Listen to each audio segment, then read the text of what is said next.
Hello there, it's Paul here and welcome everyone. This video I'm going to talk and hopefully do a demonstration of the Ashley Iles universal thread chasing tool. Now this is the 16 TPI one. I believe they also do a 20 TPI. Now this is the first sort of thread chasing tool I've ever had, and my love probably of wanting to do thread chasing is when I was watching Sam Angelo right from when I started turning. And my main issue was, to do thread chasing you really need lower lathe speeds, so round about maybe about 300 350 rpm.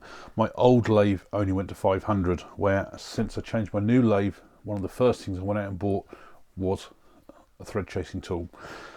This, as I say, it's a universal one, so you can use it that way to do sort of like your internal threads, and then when you want to do your external threads you can just flip it over and the teeth can cut the other way. Price of this tool and the 20 TPI is round about £25, might be just under, about £23-24. Now the only thing I would suggest you also buy is the tool rest for it, which is this thing. It's a lot longer, a lot bigger. Price of this I think is a bit more expensive, it's about £28, but again that's the one thing I would recommend buying with this. Now the other thing you also need to do as well is, when you do your threads, especially if you're coming up to an end piece of wood, you need to have a relief cut inside, and they also do a relief tool as well, and again I think that's around about £25 ish, something like that, but I didn't buy that. I tend to use my Allen key tools, ideal for the inside. If you're doing a thread on the outside, you've got a multitude of tools, sort of like spindle gouges, skews and everything, that you can just try and put that relief cut at the end for where after the thread ends. This was the very first thing I did with the thread chasing. It's a piece of mahogany, basically hollowed out the inside there, put a thread inside and put a thread sort of like on a stopper lid. They're pretty good. They're not sort of like perfect like you'd sort of see with metal. How well you could get that, I don't know. I mean, this was my very first attempt and I'm really pleased with it because it screws on there nicely and it's on there tight. There's no way that's coming off, so that's a really nice fit. Now the second thing I did a little box out of mahogany with a lid as well, and I'm going to replicate something like that as well so that you can see how the thread chasing is done with these tools. And for that I've got this piece of mahogany here, which is what the other one came from. This video is more about the thread chasing, so therefore there probably won't be too much showing on the turning of the box. I've made myself a small hollow form here. I've sanded the outside here to right the way through the grits up to 600, inside just to I think 180 or 240. The way I've done this, I've done it so that I don't need any relief cut on the inside there, because it's sort of like a neck that just goes straight in and it's just an under lip. The first thing I need to do though, for when I use the thread chasing tool, and I'm not going to be using it here on the tool rest, because I need to start off at an angle like that, I need to just chamfer the actual edge here first of all, which is why I've got the tool rest up. And I'm just going to use the skew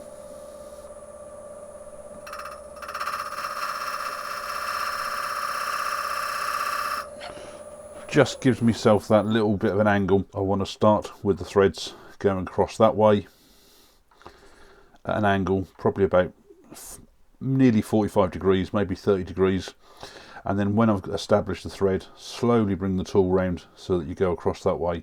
Now here's the way the tool works. You've got two cutting surfaces, one on that side and then one on that side. So for when I do the internal threads, I need to have the tool rest fairly low, and it's probably made even worse because I've actually got such a small hole here. I mean, you can see by the size of my finger there. Now the first thing, which is where I couldn't do this on my previous lathe, I need to get the speed right down. So I'm setting this 300. Here's where the tool rest works for this particular tool. So I'm going to have my tool rest there at 45 degrees. I just want to establish a thread on there, and it's all about getting in a rhythm of where you just go along like this all the time.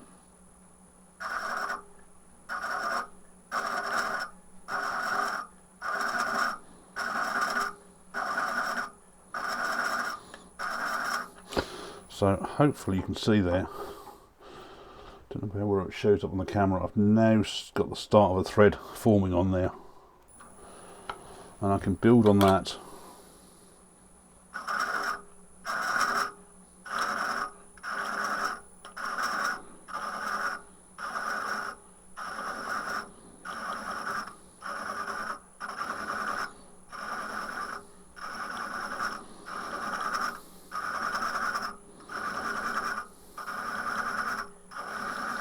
And have the tool come in directly to 90 degrees.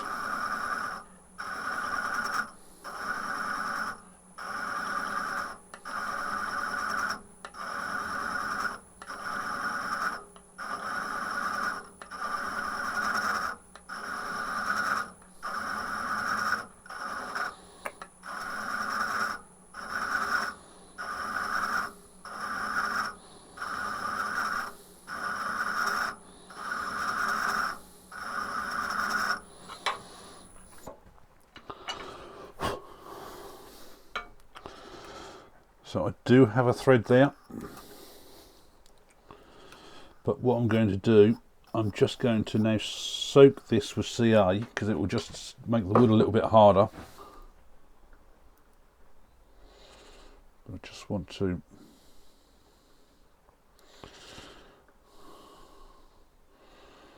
drop some CA in there.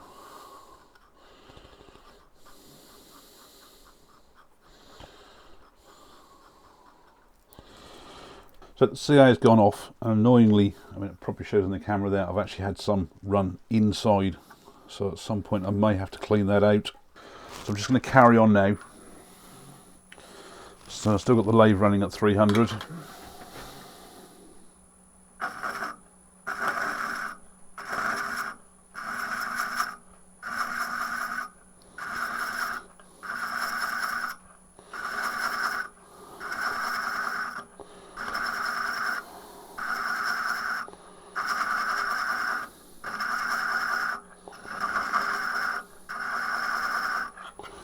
Not very well defined, so I'm going to carry on.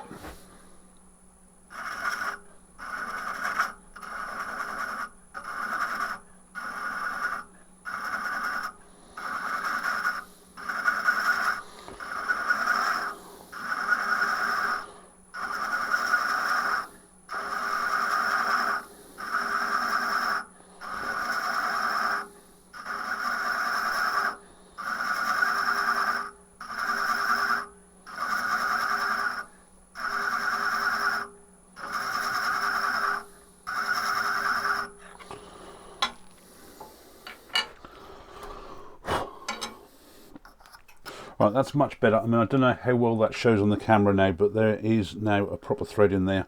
The next job is to turn some form of a lid on there. All I've done here is just created myself a small spigot spindle, which is just slightly bigger than the opening of the hole here. So the first job is just to create a relief point on the inside, and I'm just going to use my parting tool here.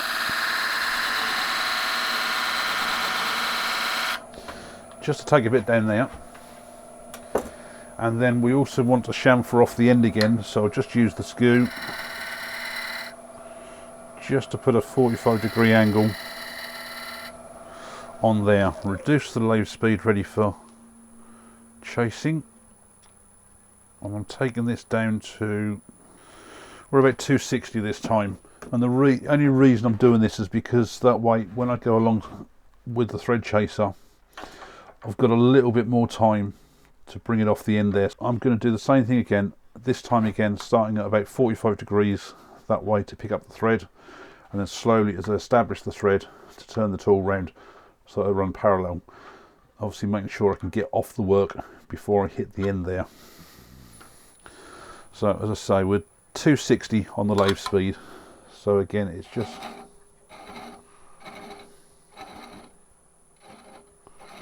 this does take a little bit of getting used to.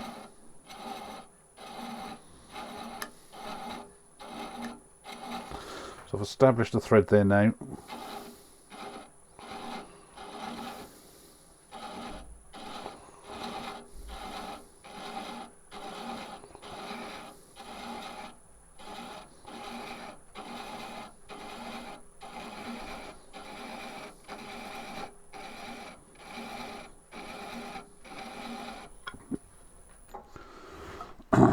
and there's definitely a thread on there.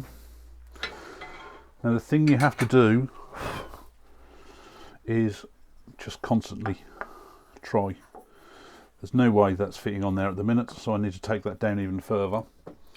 I will take it down a little bit further first of all before I then put this, sort of cover this with CA again. So I know I need to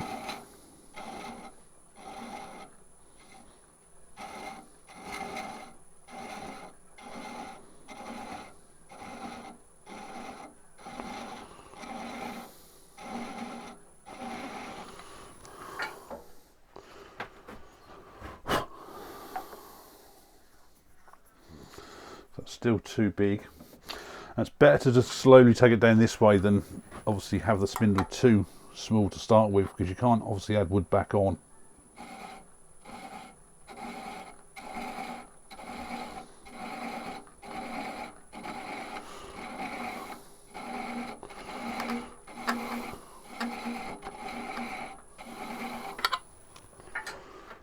It's actually got some really nice threads on there now.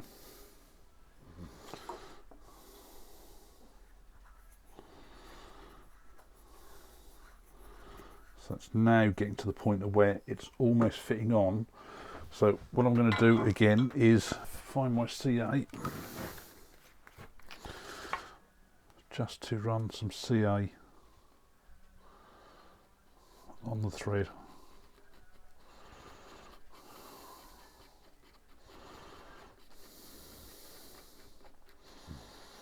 So the glue has soaked in again, and in actual fact those threads are not actually looking too bad, so I'm just going to carry on and just take this down a little bit more.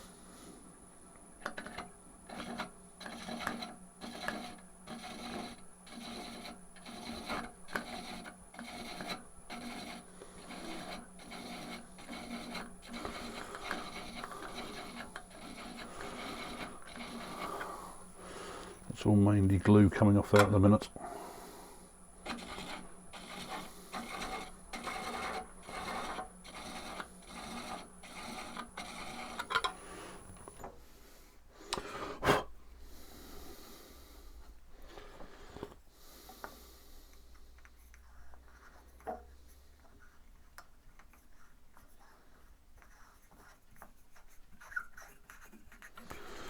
Just a little bit tight towards the end there. It's very, very close.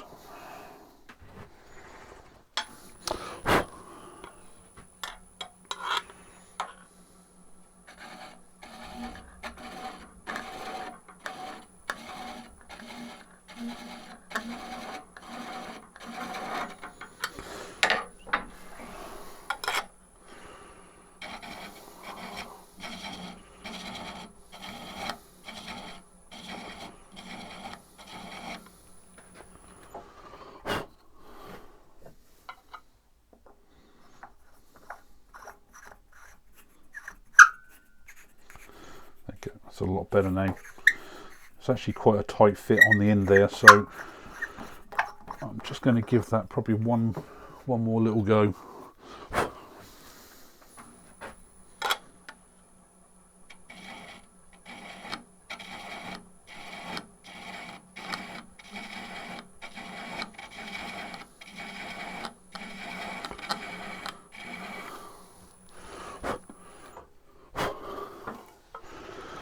Hopefully that should now be fine.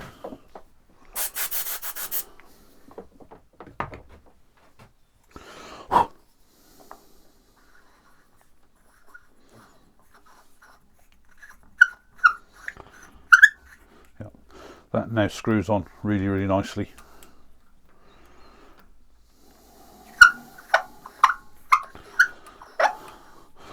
So what I will do now is I will just finish off tidying up the bottom here, because I've got a bit of tear out on there, and start doing some shaping. And the good thing is, once you get your initial part on here to turn it around, I can put this back in the chuck and screw this in the top here and do any turning that I want. This is what I've come up with, just a small sort of cap on there. Thread is a little bit long, and it can be squeaky. but it goes on there quite nicely. But what you can do, which is always a good thing as well, doesn't matter which you use, just get a little bit of wax and just run it on these threads. Probably easier if I used a kitchen towel, but just putting a bit of wax in there.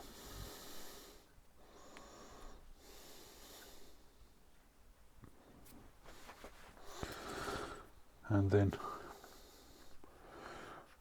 when that does up again, it will work its way in. Already a lot smoother running.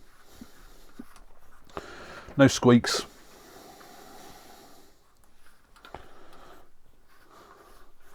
That's a lot better.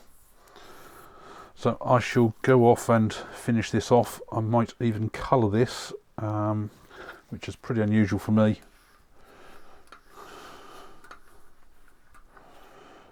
And I'll just clear up this wax then, which is running loose on there as well. But hopefully that's given a good demonstration of how the thread chasing works.